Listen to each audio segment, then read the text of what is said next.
Gula diganti pemanis? Bukannya katanya pemanis bisa menyebabkan kanker? Untuk yang baru bergabung, perkenalkan, saya Megawati. Saya adalah seorang apoteker yang juga pernah melanjutkan studi di bidang psikologi, dan saya memiliki ketertarikan dalam gaya hidup sehat, serta edukasi masyarakat. Di video sebelumnya, kita sudah bahas jenis-jenis pemanis itu ada apa aja sih? Dari gula, pemanis alami, sampai pemanis rendah dan tanpa kalori. Nah, di video kali ini, kita masuk ke pertanyaan yang lebih sensitif dan sering bikin bingung.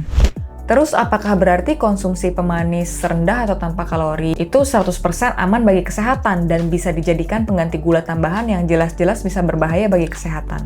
Jawabannya tergantung ya. Jadi, di pertengahan tahun 2024, saya itu ikut konferensi ilmiah di Venice, Italia. Dan dapat buklet nih dari International Sweeteners Association. Isinya itu 89 halaman. Saya baca semua tuh. Banyak grafik di video ini juga saya ambil ya dari situ. Kalau kalian mau baca sendiri, linknya ada di deskripsi. Insights yang saya dapatkan dari buklet tersebut sih isinya memang banyak yang bagus-bagus ya. Intinya pemanis tanpa atau rendah kalori ini diklaim aman untuk dikonsumsi kecuali untuk orang dengan kondisi khusus seperti phenylketonuria atau PKU. Karena mereka tidak bisa memetabolisme fenilalanin yang juga merupakan salah satu komponen aspartam. Selain itu, pemanis ini juga tidak disarankan untuk anak-anak di bawah usia 3 tahun. Karena di masa tersebut mereka sedang dalam fase pertumbuhan dan sangat membutuhkan asupan energi dari kalori. Tapi gini teman-teman, sedikit tips dari saya. Dalam menerima dan menyerap informasi termasuk dari sumber-sumber terpercaya seperti dokter berlisensi, peneliti, atau lembaga resmi, ada baiknya kita tetap skeptis dan terus curious ya, terus penasaran. Bukan berarti kita tidak percaya, tapi penting untuk tetap berpikir kritis gitu. Karena seharusnya ilmu kan memang dibangun atas dasar pertanyaan dan pencarian kebenaran yang berkelanjutan. Ada beberapa hal yang menjadi dasar kenapa saya menyampaikan ini. Yang pertama, setiap orang dan setiap lembaga sebenarnya kan memiliki agenda masing-masing ya. Itulah sebabnya kita sering melihat perbedaan atau silang pendapat antara ahli, bahkan antar lembaga resmi sekalipun. Misalnya suatu asosiasi penyakit jantung menyatakan bahwa zat A aman untuk jantung. Tapi pertanyaannya, aman untuk jantung saja atau juga untuk ginjal misalnya? Atau gimana untuk kesehatan mental? Karena tubuh kita itu kan satu kesatuan yang utuh, bukan terpisah-pisah seperti itu. Kalau jantungmu memang baik-baik saja, tapi mental dan ginjalmu justru bermasalah, ya tetap saja kamu merasa tidak nyaman toh, tetap sakit juga kan? Contohnya seperti yang pernah saya bahas di video soal vitamin D.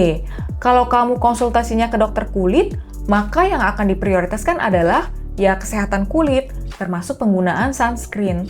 Tapi misal kulitmu jadi glowing karena rutin pakai sunscreen, tapi kamunya malah kena osteoporosis karena kekurangan vitamin D, ya itu sudah di luar wewenang dan tanggung jawabnya dokter kulit.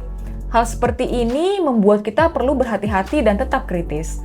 Apalagi kalau teman-teman sudah nonton video part 1 tentang gula, saya sempat bahas juga bahwa ada sejarah kelam dan kotor di balik industri gula di mana lembaga resmi yang awalnya dipercaya ternyata terlibat dalam aliran dana tersembunyi untuk mengubah arah penelitian agar mendukung agenda tertentu.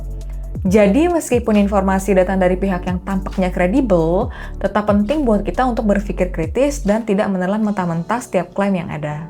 Yang kedua, teman-teman yang sudah menonton video saya tentang mencari informasi yang akurat pasti sudah familiar dengan istilah evidence-based pyramid atau evidence hierarchy.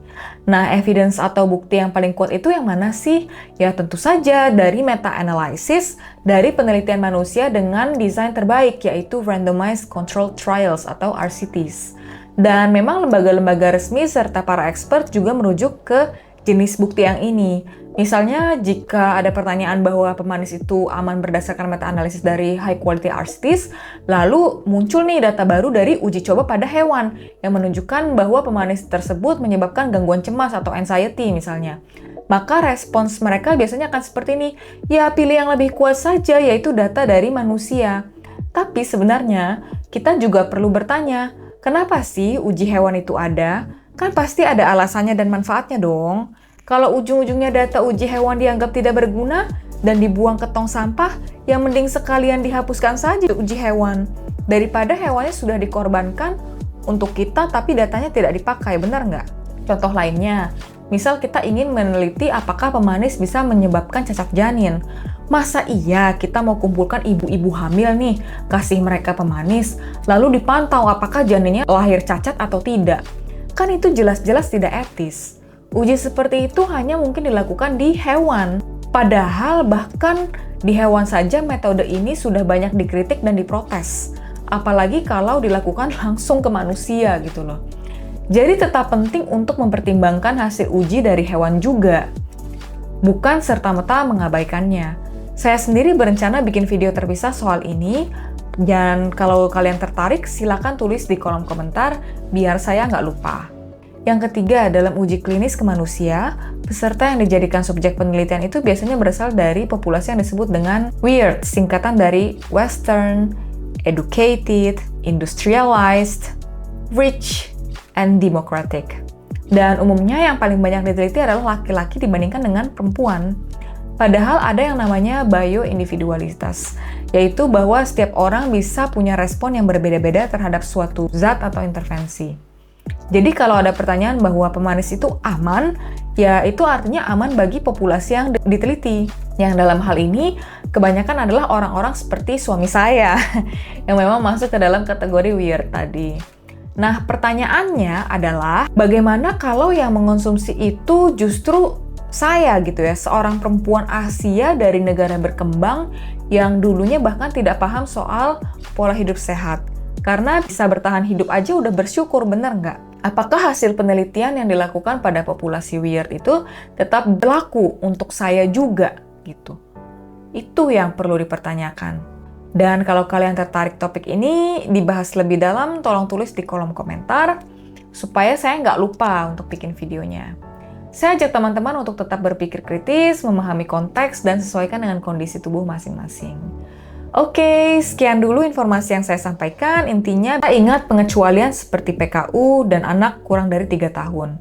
Tetap berpikir kritis, lihat hierarki bukti, sadari keterbatasan studi, populasi weird, misalkan yang sudah saya sampaikan, dan sesuaikan dengan bioindividualitas masing-masing. Tunjukkan juga rasa sayang ke keluarga atau teman yang sedang mengurangi gula dengan mengirimkan video ini ke mereka.